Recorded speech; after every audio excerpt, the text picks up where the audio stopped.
Hi all. Right, welcome to Unconditional Surrender, World War II in Europe. That's its full title, I think, isn't it? Yeah. Um. So this is a two-player game. Well, I guess you could play it with more than that. In fact, you could probably play three players because there's a Western faction and the Axis faction, and you've also got the Soviet faction. So you could play it as a three-player, but I mean, the Western and Soviet are sort of, well, you know how World War II worked. You probably know, if you're watching this, you probably know better than how I know how it worked anyway. But anyway, my point is that this is not a solo game. This does not have an AI or a bot. So this is out of my comfort zone. I've had this game for a while. I did mess about with it, played about with it myself. Thought it's a fascinating game. Looks beautiful. It's a lovely map. Now this is the mounted map I've got. It comes with a paper map, but I purchased the mounted map not long after I'd bought it separately. So I feel like this is sitting on my shelf, not getting any attention, and I'm going to give some of this a go, because although I've tried this before as well, so it might fail. And to be honest, there's a high possibility this video might not be shown out there as well. I'm also choked with a cold flu again, so I'm feeling pretty miserable, as you might hear my voice. Now, you might see the camera moving about there a bit. That's because I'm standing away back here. That is the size, that is the table. There's a double map, right? That's two standard size maps turned the other way, if you like, you know. So it's not going to be an easy game to sort of move about and record and do this, because there's a lot going on. You can see I've got the two-player raids there, because what I'm going to do is I'm going to do the one of the training scenarios, and you might be sort of, but don't run away. I'm going to do the fourth one, and I'm not going to do the first, the Poland, although that's where we're going to start, in Poland, because that's where it all started. But I'm not going to, I'm going to do the fourth training scenario, which covers the first year of the war. So our plan is to take Poland, then take France and Belgium and the Netherlands in between, as the Axis anyway, and obviously as the Western faction, you're going to try and stop that from happening or prevent it from happening. The Soviets aren't really involved in this scenario then, and that's why I chose this one, because it's going to be, how many turns? 12, 13, it's about 14 or 15 turns. So I wanted something sort of like, that'll take me long enough, you know how things go here. So it's going to take me long enough to do that. But it also brings in the diplomacy side of it as well, this. And I wanted a bit of that, because I wanted to see see how that works. I've messed about it myself. I've watched lots of video footage of the game, so I've got a good idea of how it works. But this is a big game. So I thought, go with that training scenario, and if I enjoy it, because it's more to see if I can cope with this, because I'm going to have to make decisions for both sides here, and that's never went well in the past. But I've been playing about before I hit record. I've played the three. Right, you know what? I'm going to have to sit down, so I'm going to pause and move the camera back in and get a seat. So I'll be back in a sec. Actually, before I go back in, while we're out here, you'll see that the British across in North Africa, that's in Alexandria and Egypt, innit? And then you've got Malta in the Mediterranean and Gibraltar across there. I don't know if there's any real need to involve in any of them, or if you need to, You know, although I've watched a lot of stuff, there's a lot in this game, and I'm still not clear on a lot of things. I don't think I'll be needing to use them. And so I'm going to remove the Malta one and the Gibraltar one off the map. And that's basically because it gives me a bit of space here to lay my rule book and whatever. And also I've got to get this tripod back down. You know, leave the one across in Alexandria there because it's not really in the way. But they are there, but I'll just move them off the map now, or I'm just going to knock them aside. You know, they're going to get in my way, basically. Right, okay, that's me sat down. I mean, basically, that's as good as I get. That's me zoomed right out. Obviously, the tripod's sitting on part of the map. It's sitting in North Africa, down in Tripoli here. You know, I can tilt it down to show you, but that's me zoomed right out, and you can see how much is involved here. There's lots. You know, how I'm going to cope with trying to record this if I was to take on the full game. I don't know. I need to use the extra table. What I actually thought was this table's the one that's slightly wider, and that's why I put on this, but it's up against the wall at the back. And I thought that would be a good thing at first, but I'm starting to think if I used the other table, or if this was not up against the wall, I could push it back off the table a little bit. You know, because it can overhang a little bit, and then I'd have more space at the front. And also the fact it's mounted, I can move it about as long as I'm careful. But we'll see how it goes. Like I say, this recording, it might end up that I just decide not to bother doing anything with it. Let's mess things up already. But yeah, I've been playing about with the introductory scenarios, and there's 4 of them. The first one is Poland. The second one is, and they bring in some new rules and whatever. So Poland is obviously, that's this over here. 1939 September. You start. You only get the training scenario. You get 1 turn basically to take Poland. The Polish don't even get a shot. It's just the Axis that move. It's not really that difficult though, because you do. Am I right in saying you start in September? Yeah, so the weather's fine, isn't it? The weather's a big thing in this game, huge thing.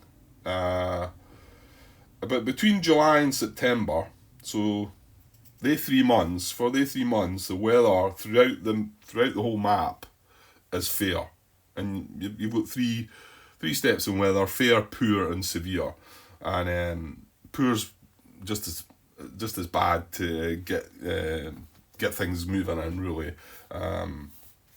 What's severe? The weather rules have changed quite a bit. Now, I've got the rules. I've got the second printing here. And there's been a lot of changes. The designer keeps on top of things. He's very active. He'll answer any question that's out there. He's always, that's one really good thing about this game. He's there all the time answering questions. You know, there's other guys that'll answer as well, but he generally comes along and sort of says, yeah, he's right, and also adds some stuff to it and whatever. But he's got 11 rules set up, so everything gets updated, and it's good. But obviously it's digital, and I need to print it out again. And I've thought about printing it out, and I might do that. But the good thing is, you go in the digital version, anything that's in blue, highlighted in blue, means that it's changed. So as long as I'm looking at bits, and if there's anything I've got any doubt of, if it's not in blue, then it's good in my rule book, you know, for what I've got. So there's 4 training scenarios. Like I was saying, Poland the first one. Then you go to try and take Denmark and Norway. That's the second one. And then the third one is France.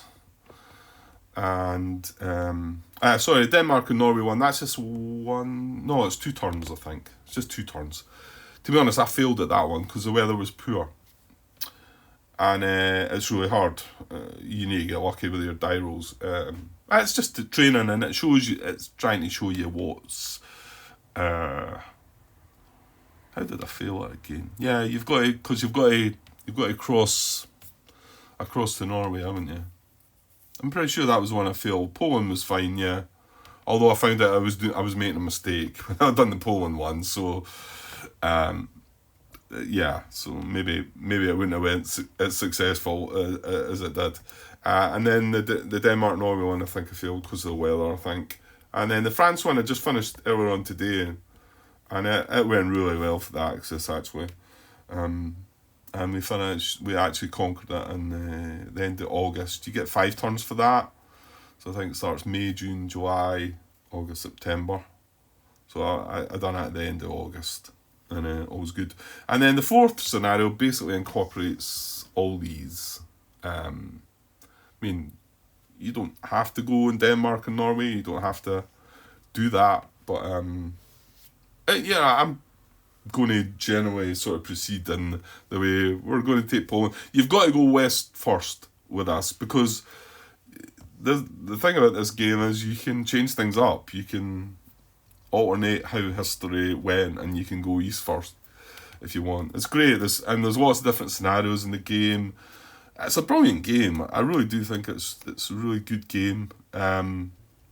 It's just that I'm going to have to make the decisions for both. I know a lot of you have no issues with that, but I struggle. So anyway, let's keep going, Grant, to make sure this is going to be something that's going to happen. Right.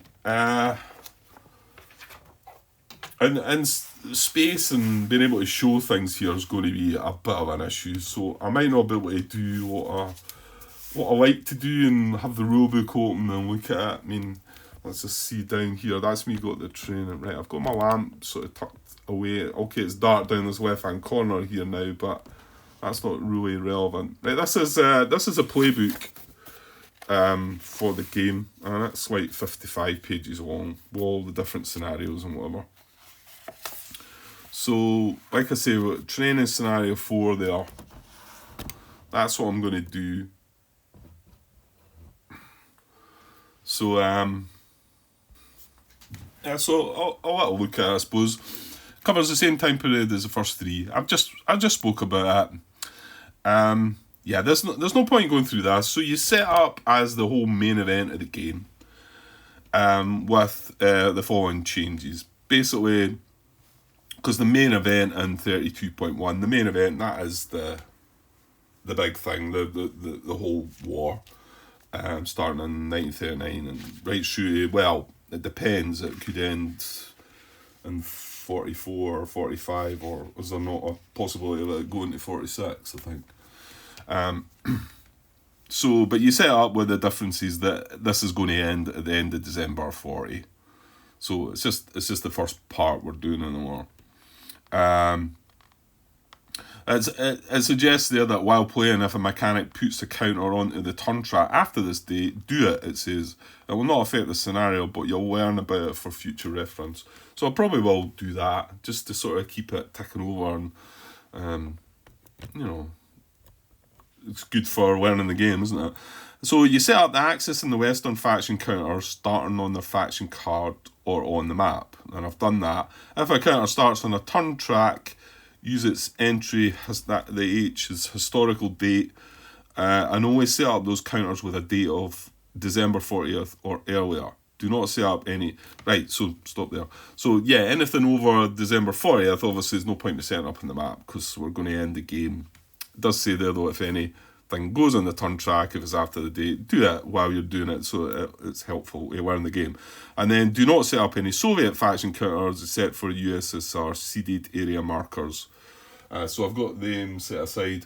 And this is the other reason I thought this was better as well. So I'm able to put the player raids on the map, so we're not really using the East. In fact, you could, if it wasn't for Poland in itself, we could get away with one in the maps and not the 2 maps, but Poland's right in the middle anyway. And that's where things start, so that's fine. So, and then carries on, the Soviet faction is ignored and the USSR is a prohibited country. The exception, however, it will take part in the diplomacy phase. So I thought that was good as well, because I wanted to do the diplomacy part.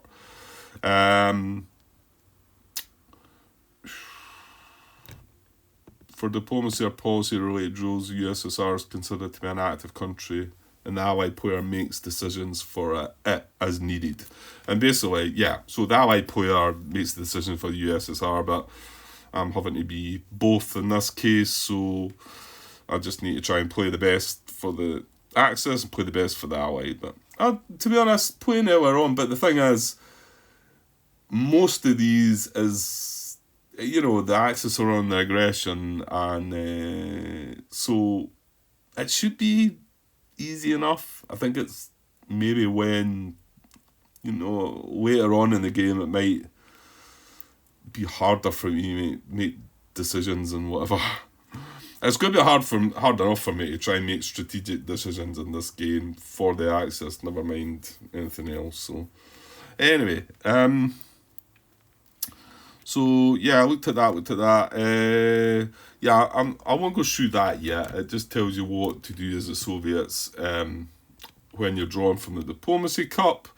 I'll come at that. I'll come back to that. Just how to deal with the area seized markers and whatever. And then that finishes here with the Axis faction wins if by the end of December 1940 it achieves all of the following, otherwise the Western faction wins. So the Axis have got to have Poland and 4 other countries which aren't France that are conquered. So here was me saying we didn't need to do Norway and Denmark, but, well, we need to find 4 other countries to conquer on top of Poland. And then it's not France, and then we either have to have France conquered or the UK has collapsed. I wouldn't know how to go about trying to do that. So I'm just going to be doing the sort of basic normal thing. We're going to go take Poland out and then come west and hopefully take France out. But you got Belgium and the Netherlands, so they could be part of the...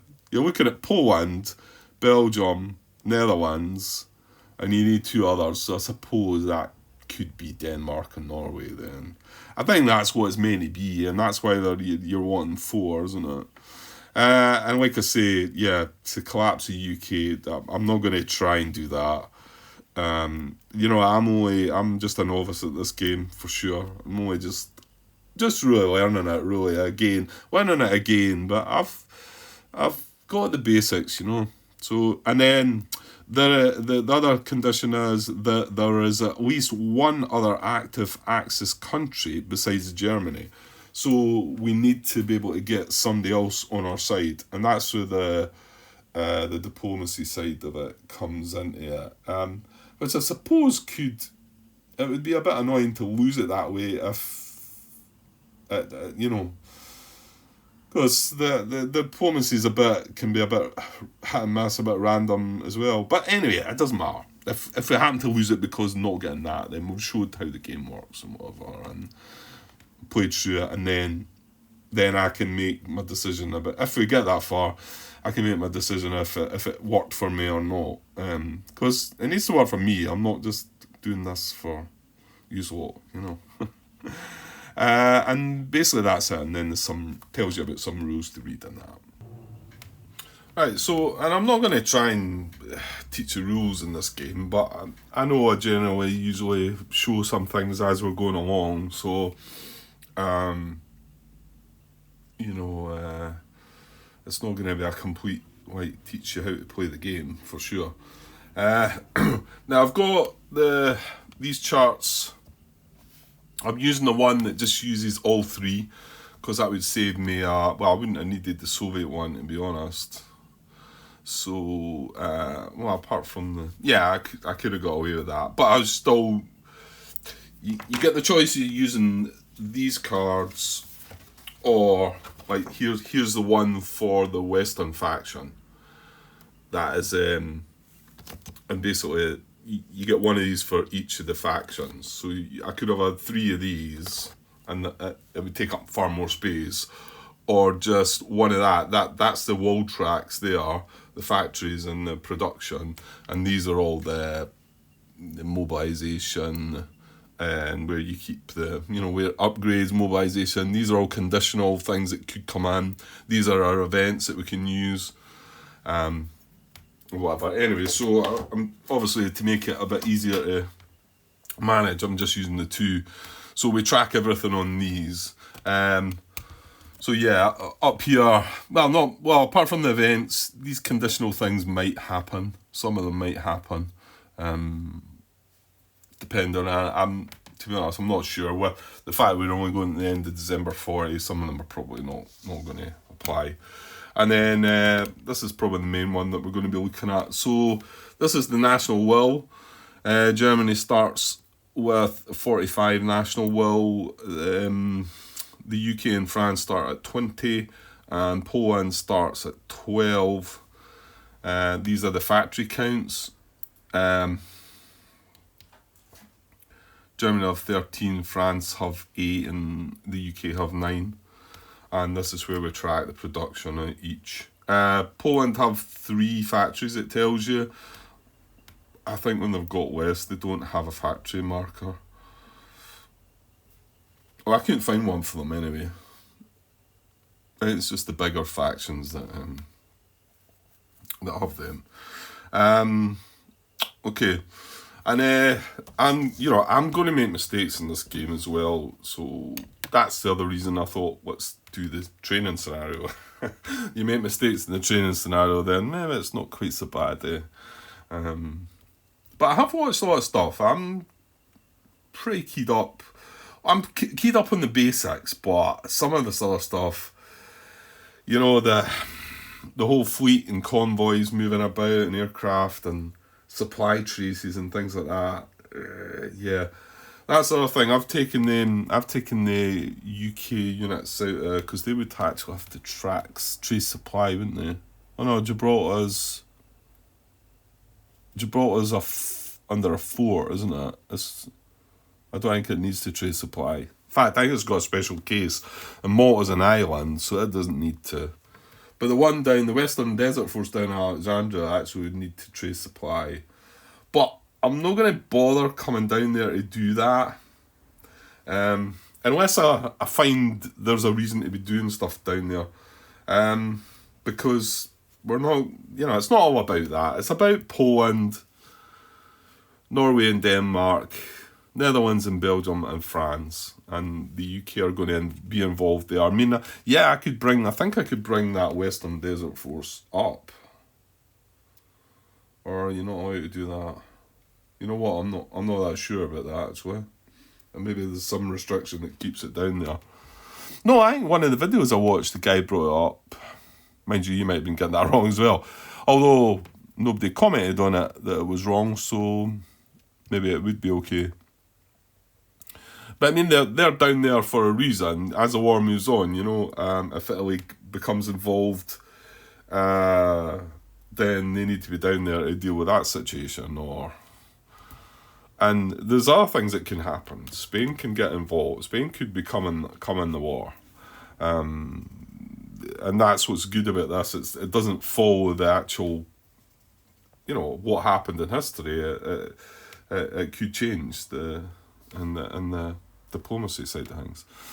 One other thing I wanted to say was this game is on Board Game Arena, and which is free to play. I think it's not even something that you download. It's just a web activated area where you can play board games, I think, isn't it? I found out about it, and I thought well, I don't really want to start trying to play somebody. That's not me. I play games solo, and generally I find that playing digital versions of board games put me off, and I found that that's what happened.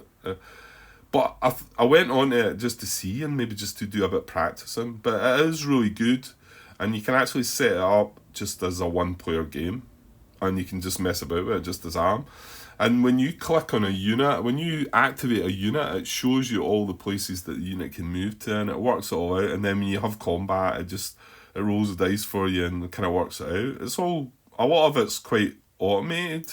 Obviously, if you're only playing it as a 1-player, you do have to make the decisions for each player, each side. That's left to you, but it's really quite good. I mean, it's not like Vassal, where Vassal, this will be on Vassal.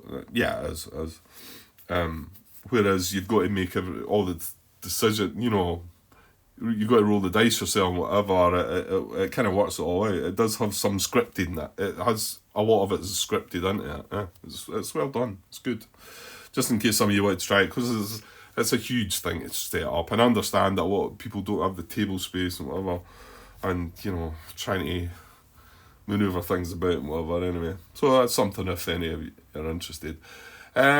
Right, I'm 25 minutes in there, so I think I just want to get into this and maybe get a first part created. And is there anything to talk about? Well, again, like I say, I'm going to try and show. There's a couple of the charts. They're great. They're really good player aids in this game. This is the main chart. Now, I haven't printed out that's what I should have done with this one. Well, no, I have. I'm lying. It's here, so I can refer to this at least. The problem is that this is done on. It's on 4 pages, the main sort of player aid, and they printed this out and reduced the text size a little bit to cover it on 2 pages, which I've done and laminated it. The reason I had to do this one is for the weather, because the weather rules changed quite significantly. In fact, they changed, and then I think they were testing it differently, and they were going to change it to something different, and then they changed it to this in the end. But I believe it was a bit of a downside to the game. The weather couldn't really mess things up, and apparently this is hopefully improving it a bit. You can, well, let me see. Where's the weather rules? Where are they? I know it's here.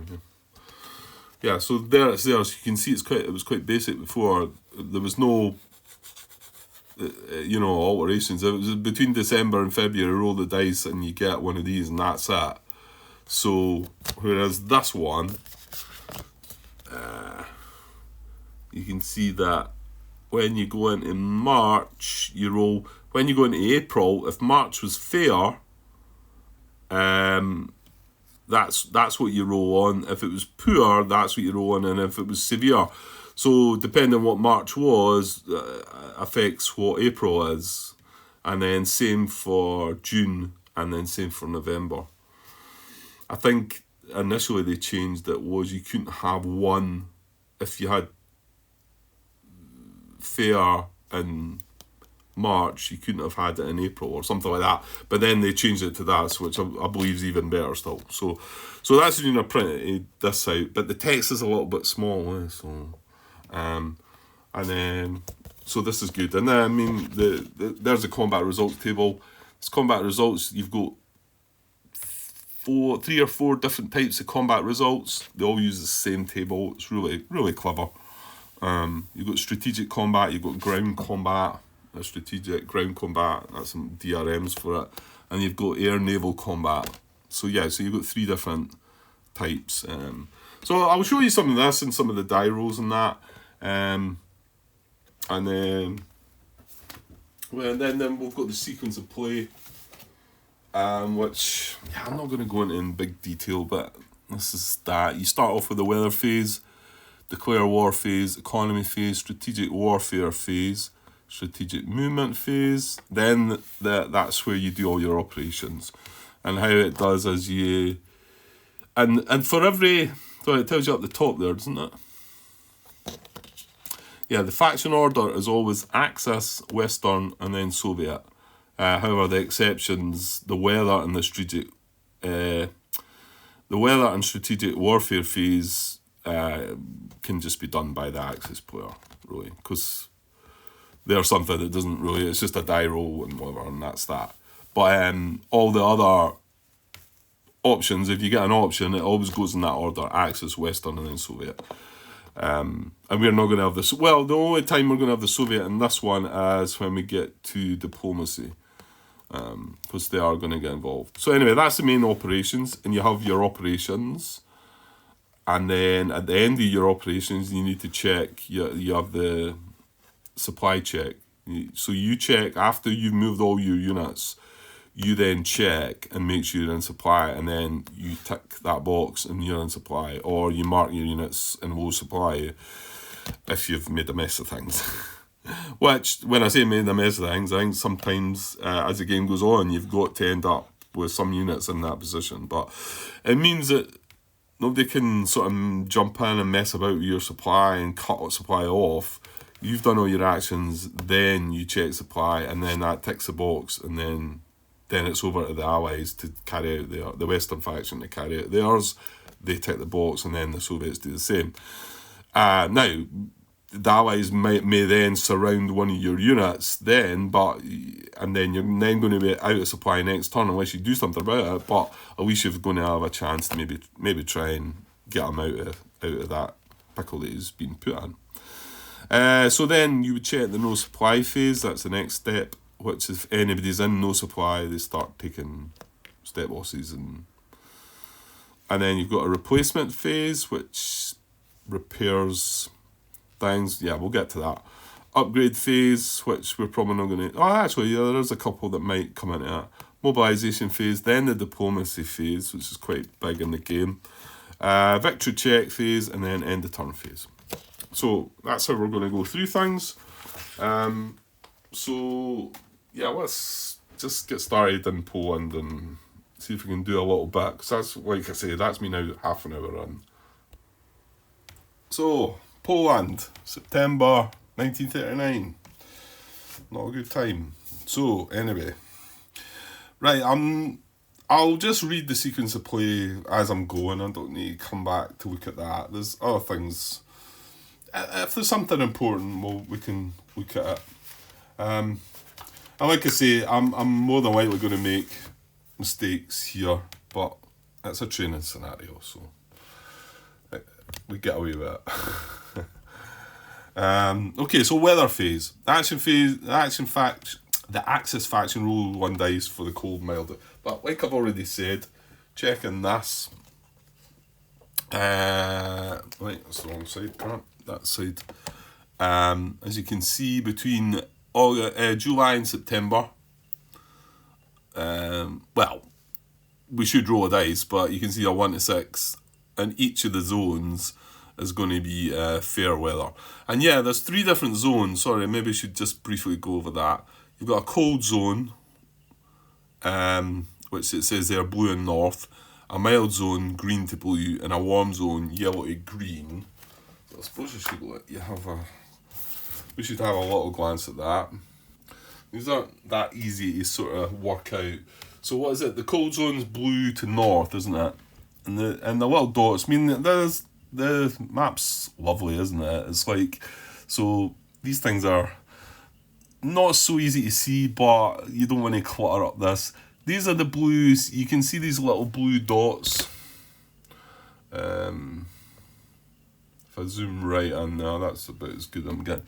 You see they are blue dots there. So, and then they go into the sea here.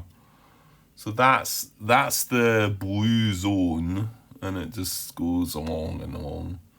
So anything north of that, well, when I say north of that, sorry, anything, yeah, that side of that is going to be the cold zone. Is that right? Yeah, and then the mild zone is between the green and the blue. So, and then that, of course, that was up in Sweden there, just into the cold zone. And then, so between that line and then come down, let's find the green line, which is down here. That's this one here, isn't it? So you can see the little dots coming along there. So between there and there is the the mild zone. That's the mild zone. So that's where most of the things are happening for us. You can see Poland over here is in the mild zone. And that, although the green dots start going around there, don't they? Oh no, that's the blue ones, isn't it? Yeah, sorry, that's the blue ones, yeah. Yeah, so, well, what I mean is that's in the mild zone, and then we go across into there, that's in the cold zone, cold zone. Right, and then between there and the next one's the warm zone, And there's one other zone which I forgot about. And that's between there, and that's coming down over the Mediterranean. Obviously, there's the warm area, and right down the bottom there, you can see these yellow dots. I think they're a bit clearer to see, and the Med there. So between that and that is a warm zone. So all the Mediterranean stuff happens in that. So it's generally a better chance of it being better weather, obviously. And just to the south of that is the desert zone. That basically is just, that's always fair weather. There's not, it says it there, you just accept desert, which is always fair weather. So anything down North Africa, you're not concerned about the weather diet results, because it's always going to be nice and warm and fair. Okay, so weather phase. We don't need to roll dice, so the weather is fair. And yeah, we should, I suppose. Well, yeah, we should. We've got a wee weather chart here, so all the weather's going to be fair. Like I say, you would roll a dice for each one of these normally, and adjust it accordingly. But we're good for this month. Well, this is the last month of it, isn't it? I think it was July to September, wasn't it? Yeah, so next month it's a straight up roll. And to be honest, in the mild zone, only a 1 or 2 in the die roll is going to keep it fair. So you can see how then that can affect things. It's been knocking things down already. I maybe should have moved these as well. You know what, I think I will, because it looks like they're going to be in the way as well. So I've just moved these British units just off the map there. I don't know, I mean, somebody can tell me if I really need to be, somebody wants to tell me if I really need to be doing stuff with them. I don't think it's relevant for this scenario. I don't know, I mean, apart from bringing the Western Defence Force, assuming that's what that stands for. It is, I think. Apart from bringing them up, the rest are, I mean, we've got Force H as a carrier, and then we've got convoys, and the other ones are in force. So yeah, I don't think there's a, and in the UK we have a convoy, and don't we? Oh, maybe don't. We've got the home fleet. Yeah, we've got a convoy and the home fleet. So we've got them. So basically, yeah, the British Expedition Force, that's that one. They can get transported across with that. And I think that's all you need. The convoys are for transporting and for tracing supply. So I don't think any of it would benefit us, apart from bringing up that like Western Desert Force, like I say. So, but maybe that's something I should be doing. I'm not sure. That would, if we know we're not going to be using them down in North Africa. Yeah, maybe I should be bringing them around, and they can help. I don't know. There's something bugging me that says that maybe they're not allowed to, but. And then again, like I say, I watched a playthrough where the guy did bring it up, so